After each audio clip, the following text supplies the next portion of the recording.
was your reaction to the fight? Well, first of all, I thought that Brandon Ingram was the biggest instigator. That's number one. First of all, James Harden was driving to the basket. We all know what happens. He usually draws contact. He could have easily been called for an offensive foul, fair enough. But Brandon Ingram was frustrated by that, getting called for the foul while James Harden was looking at the referee. Brandon Ingram shoved him in the back.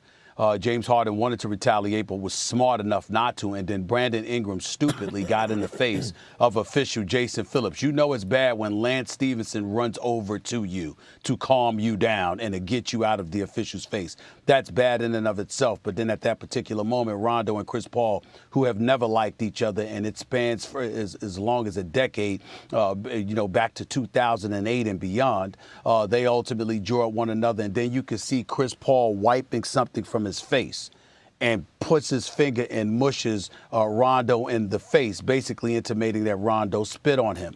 Rondo throws a punch. He connects. Chris Paul, they get in a scuffle. Chris Paul catches him with an uppercut. LeBron James grabs him. And Chris Paul is screaming at LeBron, he spit in my face. He spit in my face. Then he walked over to our team, calling the game for ABC, Mark Jackson, Jeff Van Gundy, and Mike Breen. And Chris Paul told them that Rondo spit in my face. After the game, I spoke to James Harden, who was furious. He was definitely furious at Brandon Ingram, but he was also furious at Rondo, saying, what is Chris Paul supposed to do, and what have you. And then ultimately they left the arena. Thereafter, we saw the video late at night, because even though I saw it and you saw some of it, in terms of the number of replays that I saw, it clearly looked like Rondo spit in his face. Rondo and his team were denying that that was the case intentionally. But when you look at the video, it looked very, very clear that Rondo tried to get away with slickly spitting in Chris Paul's face. And so that's really what this comes down to. It's real hard to blame Chris Paul. A suspension is automatic because in today's day and age, ever since the brawl at the Palace in Auburn Hills, any kind of physical contact, if you throw a punch, it's going to warrant a suspension. That's a given. So I knew a suspension was coming for all three. But it's really, really hard to look at Chris Paul and find fault in this particular situation, because Brandon Ingram was certainly an instigator.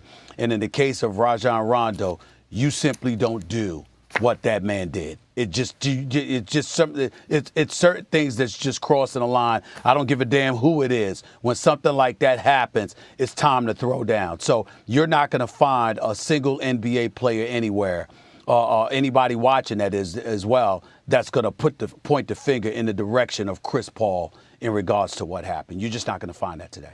It is difficult to talk about this situation honestly on national TV and responsibly, but I'm going to try, because the truth of the matter is I was entertained by it. Everyone I know was entertained by this. Everyone seemed to find it entertaining. Now we have to come on TV and there has to be a lot of hand-wringing about how it's a bad example. Of course. It's irresponsible to encourage fighting.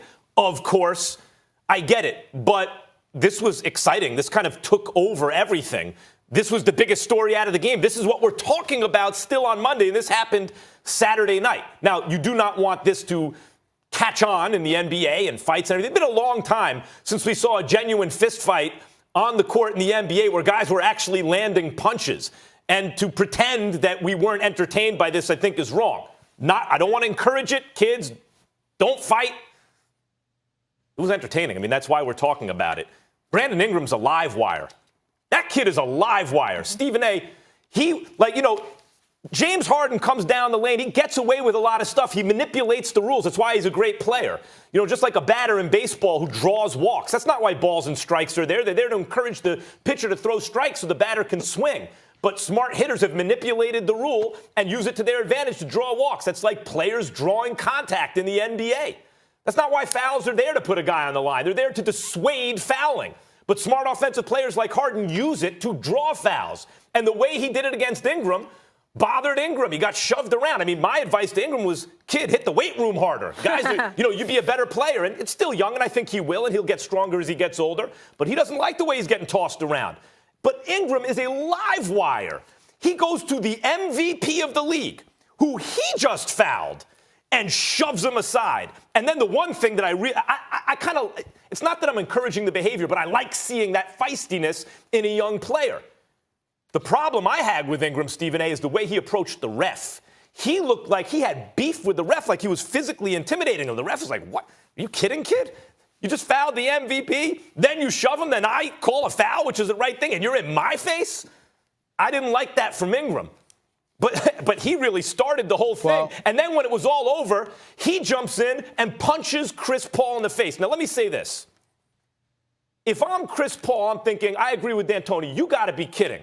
A dude spits in my face. I don't even really retaliate. I just put my hands in his face like, don't spit in my face. He punches me in the face twice. When it's all over, the kid who started the whole problem comes and punches me in my face again, and I'm suspended because I threw a punch. I agree, Stephen A., you're not allowed to throw a punch. You have to do something, so they suspended him. I think if I were the commissioner in this case, I would look at it and say, I'm not giving Chris Paul a suspension. Well, let me say this to you. You're entitled to your emotions and your expressions, and I get that. But I can assure you, talking to players after the game, talking to a lot of people in the league, and my personal feelings covering the NBA and what have you, I can get your point about the entertainment aspect in terms of the vitriol that two combatants have for one another. But where it goes off the rails and where nobody's smiling and talking about the entertainment aspect is when it comes to Chris Paul having spit in his face. That's just crossing the line. And you had a lot of people that were adopting the mindset, what the hell are you doing? I mean, again, I didn't know immediately because I saw the replays, but it was in real action and what have you, and I had to go on SportsCenter immediately after the game.